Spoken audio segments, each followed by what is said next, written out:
Hello and welcome to another modelling video. This is Alan from the Makona Man at YouTube. Many of us will be familiar with Aldi supermarkets. More so in their catalogue specials, they do touch on hobby products selling everything from Airfix and Revell kits to fairly decent Hysing airbrushes and compressors. They are normally accompanied with Creative Place Airbrush Color paints, specially bottled for the sale in Aldi exclusively. The description advertises for airbrush use to be sprayed with 45 psi, which cannot be output via the advertised accompanied compressor sold. A guarantee is also stated that you should be satisfied with this product, and it's manufactured in China. Retailing at $2, 60ml quantity, this will not be a positive review. All experiments have been tested multiple times off camera.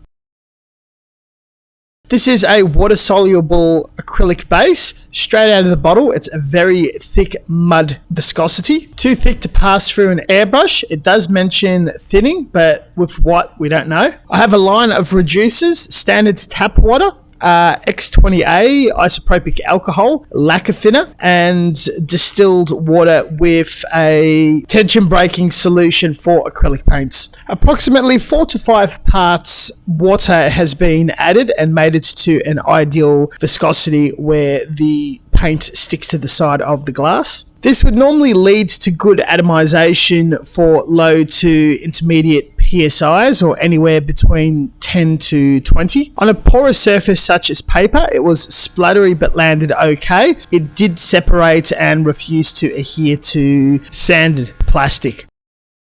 The next experiment is alcohol-based thinner, very commonly found in East Asian hobby paints for plastic models. Same ratio PSI and airbrush. The solution sticks to the side of the glass, but there seems to be a lot of clumps or debris. Spraying on a porous surface, paper, I had no problems getting a thin line, less splattering. It was also far more consistent on the sanded spoon, but would separate and create pretty bad fisheye and poor adhesion. Alcohol is a far more stable element than tap water, which is complex and hard to atomize, but we've been lost 2 for 2. Experiment 3 is lacquer thinner, or known as general purpose. This can break down any sort of paint excluding polyurethane and oil, enamel, turpentine base. My hopes and expectation was this to work as it's taken to alcohol, though like polyurethane, it completely separates and will not adhere or mix. Chemically, this paint absolutely confuses me. It's not polyurethane and it's not oil. I threw this mix out straight away.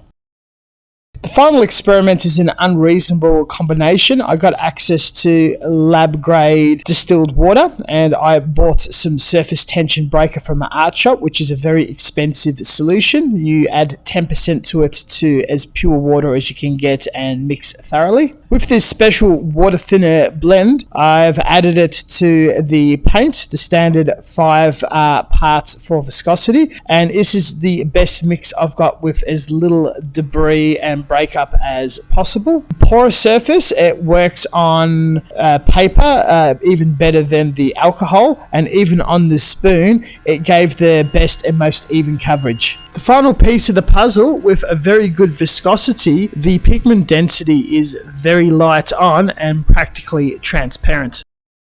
With this discovery, I have concluded that the paint is artistic grade and is a much thicker paint for texture and build up on a canvas. Among the binder, resin and pigment, extra filler is added to thicken it up and give brush strokes. For artist paints, being professional grade to student grade, it depends on how much filler to pigment you add and how smooth and levels it applies. The black is okay, but the silver and yellow really struggled with streaks and did not adhere the best, meaning that there's a lot of cheap filler that has been added, giving a very undesirable finish even as a hand-painted product. After 24 hours, it has a sticky feeling and it sticks on much like a latex or a rubber rather than a hardened resined paint. This product is falsely labelled and falsely advertised. It is not reasonable or even possible